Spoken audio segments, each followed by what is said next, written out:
Last call, it has been a terrible week for social protection in Ireland. This social welfare bill and the budget make swinging economic attacks on the elderly with the callous snatching back of tens of thousands of medical cards, on the young with the savage slashing of their job seekers' allowance, on pregnant women with the callous slashing of their maternity benefit, among many other attacks. And as we discuss social protection, today the Irish state stands ashamed in front of the world, where a situation where a bigoted busybody sends an ignorant and bigoted Facebook message to a journalist to the effect that because a child in a Roma family has blonde hair and blue eyes, and quote, it's a big problem with missing kids, the Roma robbing them to get child benefit in Europe, end quote.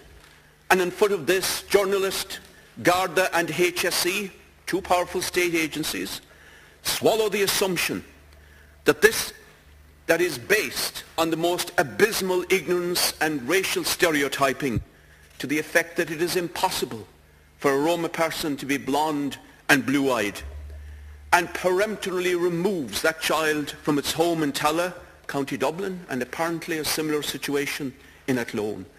And it is pathetic for the Taoiseach to say that he believes this was done on good faith. Good faith, so-called, based on ignorant and bigoted assumptions, is not a basis for child protection policy. It is a mandate for injustice against social minorities. The scandal of the Roma children removed from their homes occurred because of the stereotyping that exists in the establishment in this society. This government of Fine Gael and Labour and this minister have been consistently reinforcing another bigoted and ignorant and cynical stereotype in relation to social welfare recipients, unemployed people, and especially the youth in particular. Unsaid cynically, but to the effect that they are feckless, lazy shysters. When the reality is that in August of this year, 32 people were unemployed for each notified vacancy. Now, the outrageous slandering of the young unemployed is to justify the savage cuts to job seeker benefit, to continue the disastrous austerity agenda, to save the financial market system of Europe, the banks and the bondholders from the fruits of their reckless speculation in the Irish property bubble.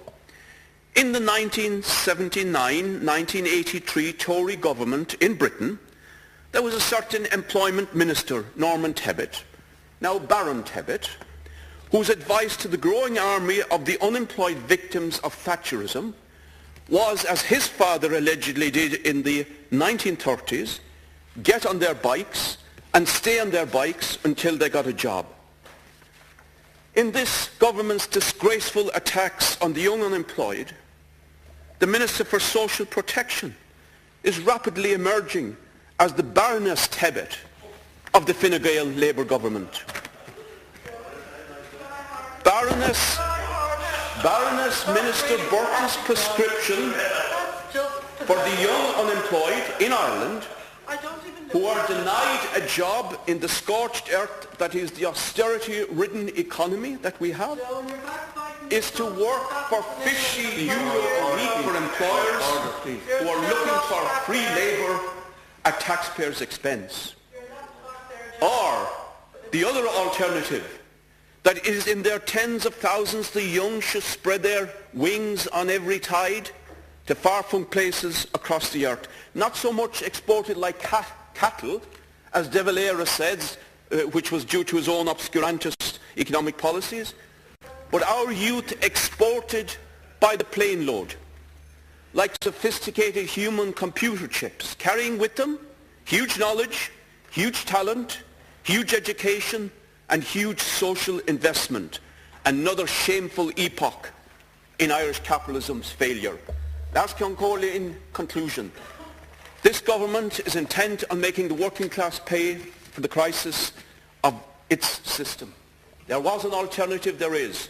Wealth taxes, other taxes, and massive investment in job creation. That is the socialist alternative that we fight for and for which people should mobilise, organise and become active to change the policy of this odious government.